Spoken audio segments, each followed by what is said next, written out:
city and in the territory on west, there's just one way to handle the killers and the spoilers, and that's with a U.S. Marshal and the smell of Gunsmoke.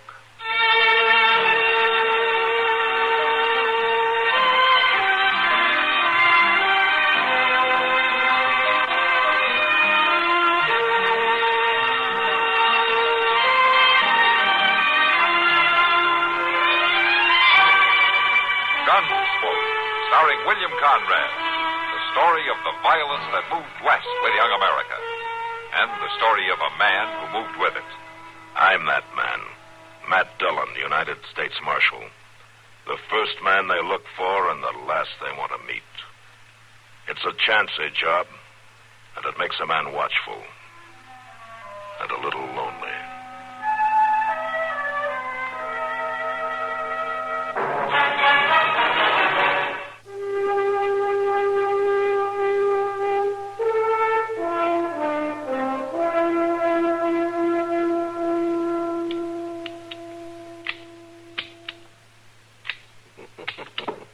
Well, you must have rode out of the war with this gun, mister. I'd thank you just to tell me if you could fix it. You fought for the rebels, didn't you? I'm proud I fought on the side of honor. Yeah, sure. I can always tell by the gun. A piece like this, that's a copy of a Navy Colt. About all you rebels could get sometimes. Can you fix it? Can you put it in firing shape? No, this is a very old gun. If you can't fix it, hand it back. I've not time to wait. No, hold on your horses, mister. I can fix it all right. Well, when can I have it? I could even fix this so that it will fire metal cartridges. You could even use 38. All right, just so it'll work. But I don't see no sense to it. How long will it take? No, there is no sense to it, mister. You are wearing a much better gun right now. There's nothing can beat those new Colt Peacemaker. I have a special job for this gun. Well, it can't be nothing that the new 45 can do. This gun missed its chance once. I'm going to see it doesn't miss it again. I'm not sure I know what you mean, mister. You just fix the gun. When it's in firing shape, bring it to me at the Dodge House.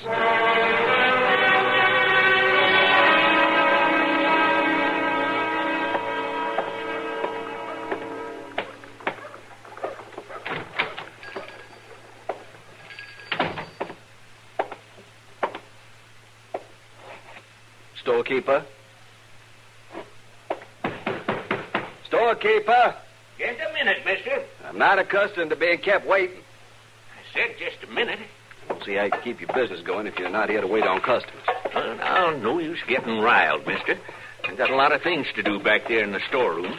Folks in Dodge know I'm here. They know I'll wait on them as soon as I can. Poor way to run a business. You want something, or you just come in here to talk? I want a coffin. Oh, well, I'm sorry about that, mister. I don't require sympathy, just a coffin. Yeah? All right. How much do you want to pay? I don't care how much I pay. I want the right one. Well, I don't carry many fine caskets, mister. Not much call for 'em out here. I want a box like the North used during the war between the states. An army coffin? I ain't never carried nothing that cheap in my whole store. Have one made up then. Well, I might be able to do that. I want one just like the one they buried the Yankees in. Oh, is this going to be a military funeral? Not exactly. I mean, was the deceased a soldier? He was a soldier once. He should have died a soldier. Well, now, it don't make much difference what kind of coffin a man's buried in. And now, what I got back here... He won't rate anything better than a Yankee coffin or a Yankee death.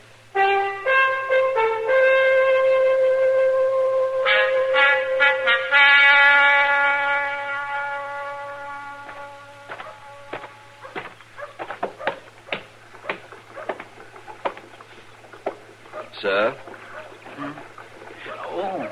Oh.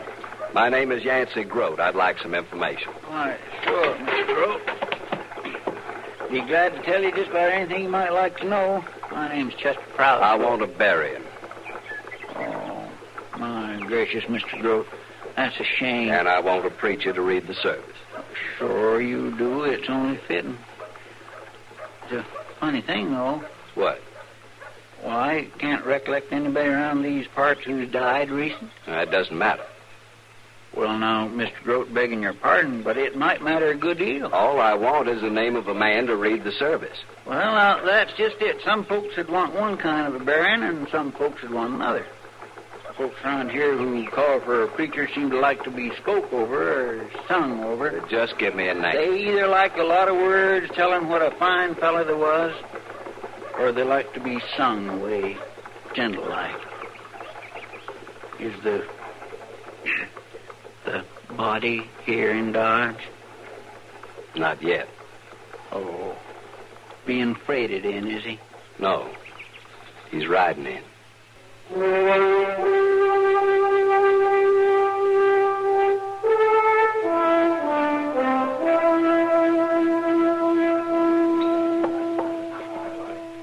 Matt, I don't know whether I ought to worry about you or not. What? Well, you're almost beginning to live like a normal man for a change. Oh, how's that? Well, you've been staying around town, not riding off all over the countryside. You've even taken time to eat most of your meals sitting at the table. Yeah, and I've let out a notch in my belt, too. You look fine, Matt. Oh, thank you, Kitty, but just so it doesn't go too far. What do you mean? That'd be a fine thing if I got up one morning and couldn't buckle my gun on, wouldn't it? Be all right with me. Kitty, just because it's been quiet lately. There you are, Mr. Dillon. I declare I've been looking all I knew it for couldn't you. last. What is it, Chester? Excuse me, Miss Kitty. Sure, Chester. Well, Mr. Dillon, it ain't exactly trouble. It's more amusing like. No, well, what's the story? Well, I guess it ain't a story exactly neither. Well, for heaven's sakes, Chester, say it out, whatever it is. Well, it's about that fella I met out on the street. What fella, Chester? Name of Groat, I think it was. Yancey Groat? Why, yes, ma'am. You know him, Miss Kitty? I've heard about him. Well, I tell you, it was real comical. He come up to me. Chester, what did he come up to you about? Well, that's just it. He come up to ask about getting a preacher for a burying. What's so funny about that? Don't you see, Mr. Dillon? He's getting pretty far ahead of himself. He wanted this preacher to bury a man who ain't even dead yet. He ain't even in town. Well, is he sick? No, sir, he ain't sick. He's riding into Dodge as fine as can be. This Groat says he knows he'll be needing a preacher when he gets here. Now, don't that beat all? Matt, Yeah, what is it? it may not be so funny. You mean you know something about this? I've been hearing strange things about Yancey Groat. Well, what kind of things? Well, old Walt Dow was in here the other night. Did he sell Groat a gun? No, not exactly. But he was telling the boys at the bar about how this stranger wanted him to fix up an old Confederate pistol. The man wanted to use it to even an old score. And the man was Groat, huh? That's right. And then today, Jonas came in with a strange tale about him, too. It seems he was pricing coffins. Yeah. Chester, Hmm? you know where I can find him? Well, he's over at the Dodge house, Mr. Dillon. He told me to have the preacher come there. Well, I think maybe I better get over there first.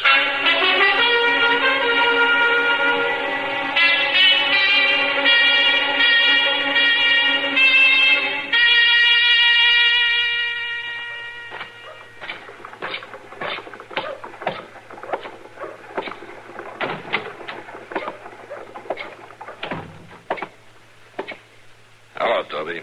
Oh, evening, Marshal. You, got somebody registered here by the name of Groat? Why, yes, we do. Yancey Groat, Southern gentleman. Uh-huh. Is he in his room now? Well, now, Marshal, I don't keep track of all the guests. Which room is his, Toby? Second from the top of the stairs. Thank you.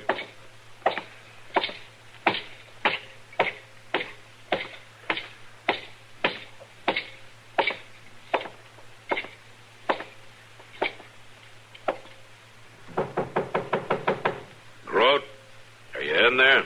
Who is it? It's Matt Dillon, U.S. Marshal. Open up. Come in, Marshal. Come in. Thank you. Let me get those rags off that chair so you can sit down. No, never mind. It's all right. I've been polishing my gun. Oh? Is that the one that Walt Dow fixed up for you? You know about that? Well, half of Dodge knows about it. The old man talks a lot. You have to admit, though, it was no ordinary job. Fixing an old, worn-out gun. No, I suppose not. Dow does nice work. You care to take a look at it here, Marshal? Got the action nice and easy.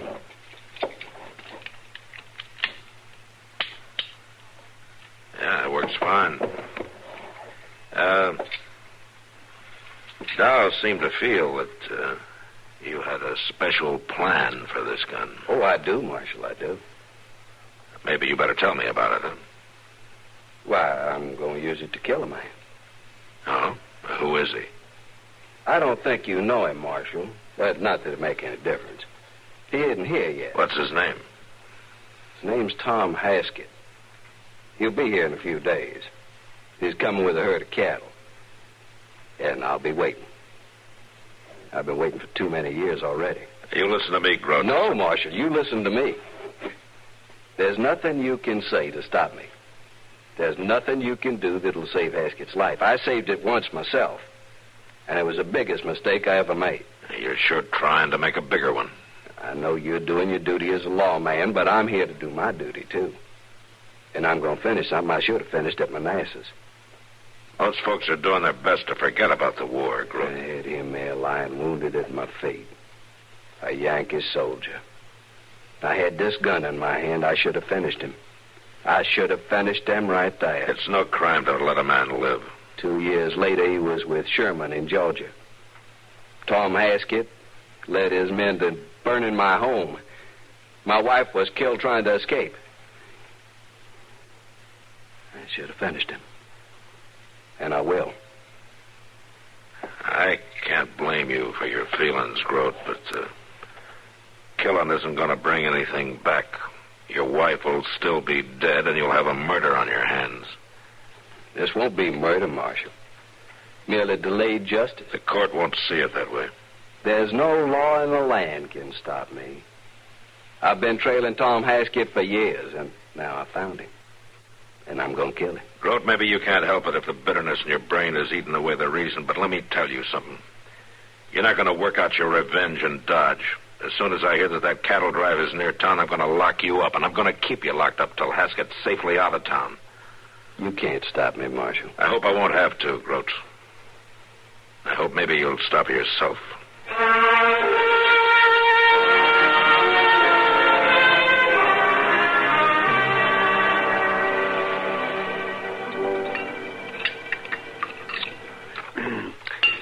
You know, Matt, it isn't the grudge that's causing the trouble. Oh, what do you mean, Doc? Well, lots of folks carry grudges. And some of them never get rid of them as long as they live. Well, Yancey Groat's sure never going to get rid of his. I know. And if you just stop and think, about half of this whole country is carrying a grudge it'll never get over either about the war. Yeah, I guess you're right, Doc. Mm-hmm. The trouble comes when folks can't control themselves about whatever's eating at them. When they're so riled up they have to hurt or shoot or kill to get it out of their system. Yeah, like Groat. Now, I'll tell you something else, man. You may be able to lock him up or chase him out of town and keep him from doing any killing this time, but it won't stop him in the long run. He's the kind that won't let himself be stopped. Ever. Maybe so, Doc, but I sure got to try. Of course you do. Yeah. Here comes Chester. Looking hungry. Well, he hasn't eaten for at least an hour and a half. Of course he's hungry. Hello, Mr. Dillon. Doc. Chester, come on, sit down. Have your dinner, boy. Thank you. I could sure use something, that's a fact. It's a wonder to me you had the strength to get here, Chester. It must be at least 5 minutes after noon already. Well, I would have been here sooner. You can count on that, but I was held up at the corner by Mr. Doby. No, what's on his mind? It's about that Groat fellow, Mr. Dillon. I swear he just about makes as little sense as anybody I ever run into. What's he done now? Well, it ain't that he's done nothing. It's what he ain't done that makes you wonder. What? Well, you know how he was going around town making all kinds of arrangements for a burying. Yeah, go on. Well, sir, he's left town. Left town? Are you sure? Mr. Doby says he packed out early this morning, cleaned out his room, and rode off. Well, does Doby know where he went? No, we don't, Mr. Dillon. Moss Grimmick does. Oh, come on, Chester. Get it out. Well, Moss Grimmick saddled his horse for him, and Groat was asking which way the cattle drive would be coming from. Yeah, what do you have, Chester? Well, no. Bring him something to eat in a hurry. Well, no, I ain't in no special rush. Yes, you are, Chester. Meet me at the stable in 5 minutes. We're going to be riding south.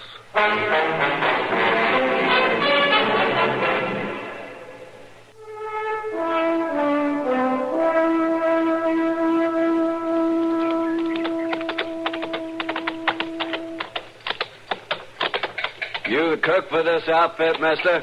But I ain't no painted lady. Could I have a few words with you? We don't need no more hands on this drive, fella. We're almost to Dodge. I don't want a job. I just want some information. All right. You ask the questions, but I ain't promising no answers. Fair enough. Can I tie my horse here? Sure. Just keep him out of the beans. I'm looking for a man named Tom Haskett. Oh? I heard he was with your outfit. Is that a fact? I'd like very much to find him. We haven't seen each other since the war. Is he on this drive? Well, why don't you hang around and find out, mister? Well, I could do that, of course, but, well, to tell the truth, I'd like to surprise him. Well, now, ain't that pretty? I know it may sound strange, but I don't think he ever expected to see me again. Oh. And I'd like to work it so our meeting is sort of private. Well, there ain't much privacy out here on the plains, mister. Well, you could help me if you would. Well, what do you want me to do? Over at that creek bed where those bushes are, I thought I might wait for him over there, and then you could send him over when he gets back to camp. Well, now, why should I? I'd be glad to supply a little something to wash the dust down your throat. Oh? Drinking whiskey? Drinking whiskey. It's in my saddlebag. Okay, mister. And it don't make much sense to me, but I'll speak to Haskett when he comes in for his supper. I'll be waiting. It's been a long time.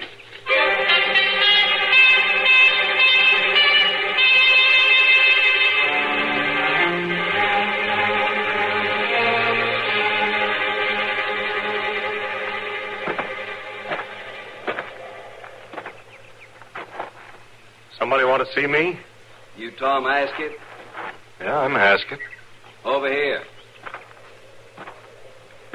What's on your mind, mister? Cook said you wanted to see me. I thought you'd remember me. I know you? You ought to. Maybe I can jog your memory. You remember Manassas? Second Bull Run? You bet I do. Was you there, too? I was there. You sound like a Reb. I was a Confederate cavalryman. Hey, hold on a minute. You remember a stream bed just about like this, and you lying there wounded, firing as we advanced? And my gun jammed, and you could have picked me off easy, but you didn't? You're Groat. That's right, Haskett. Yancey Groat. Well, I'll be dogged. Didn't figure on seeing me again, did you? No, for a fact I didn't, but I'm right glad to meet with you. I'm proud of the chance to shake your hand. That's not why I came here. You want me to do something for you? Need money or a job? Be proud to do anything I can. That won't be necessary. Well, then, I'm going to kill you, Haskett. it's a poor joke. I held this gun on you once before and let you live. I will not make that mistake again. You must be crazy. Maybe. Maybe a man goes crazy thinking about his house burning down and his wife dying. And the man who did it. Oh, sure. Sure, it's a terrible thing. What's it got to do with me? You can stand there with the memory of that fire showing in your eyes and ask me a question like that. Well, now, listen a minute. You and your men on that march with Sherman, burning, looting, harming innocent You women. mean down in Georgia? I mean just outside Atlanta. Well, now, listen to me, Groat. Now, I was never in Georgia in my life. Not before the war, not during, not after. That's not what your sergeant said, Haskett. My sergeant? He identified you all right. Lieutenant Tom Haskett, he said. That's you, ain't it? Well, sure, that's me, but I'm not the one you're after. Listen, man, I can prove it. I was in prison. Burning a man's house, killing his wife. After his life had been saved. Look, shooting's too good for you, Haskett. Groat, you got to give me a chance. I gave you one with the same gun in my hand. For the sake of heaven, Groat. No.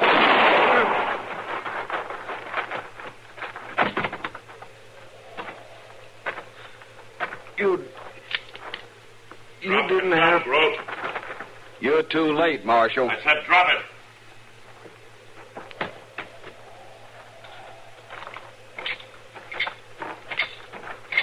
Pick it up, Chester. Is this Haskett? That's Haskett. But you're too late, Marshal. Haskett? Can you hear me? He's crazy. He's stark crazy. Chester. Yes, sir. Get over to the cattle camp and borrow a wagon. We got to get this man to Doc. Yes, Mr. You save his life, I'll just get him again. I don't think you're going to have the chance, Groat, one way or the other.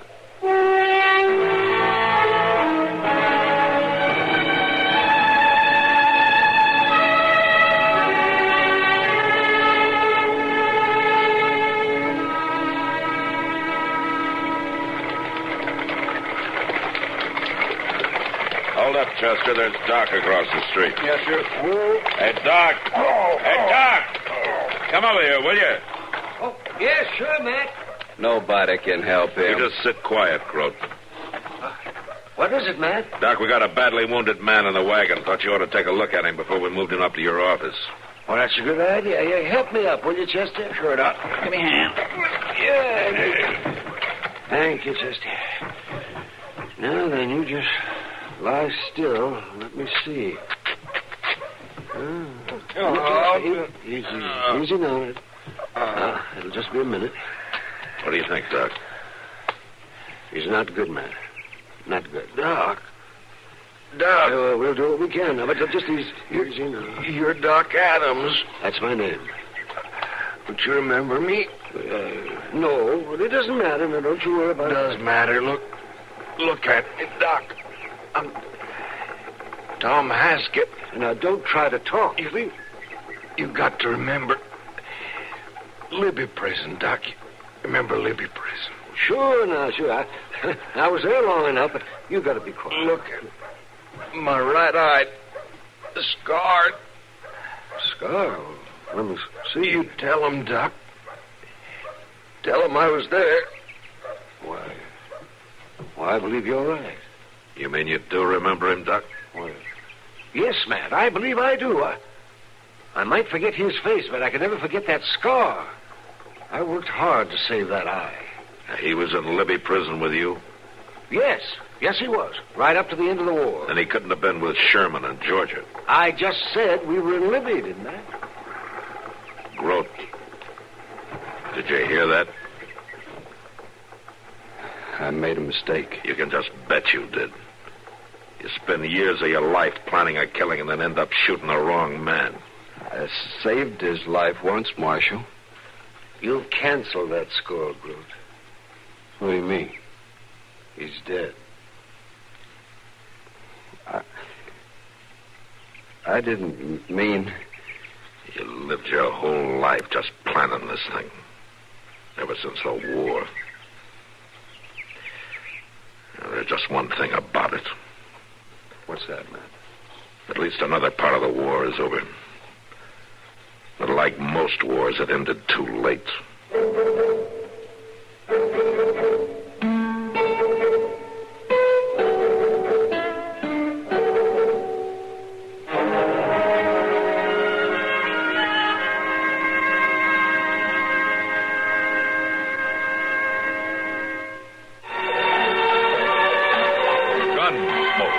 Produced and directed by Norman McDonald, stars William Conrad as Matt Dillon, U.S. Marshal. The story was specially written for Gunsmoke by Marion Clark, with editorial supervision by John Meston. Featured in the cast were Harry Bartell, Lawrence Dobkin, Jess Kirkpatrick, and Frank Cady. Harley Bear is Chester, Howard McNear is Doc, and Georgia Ellis is Kitty.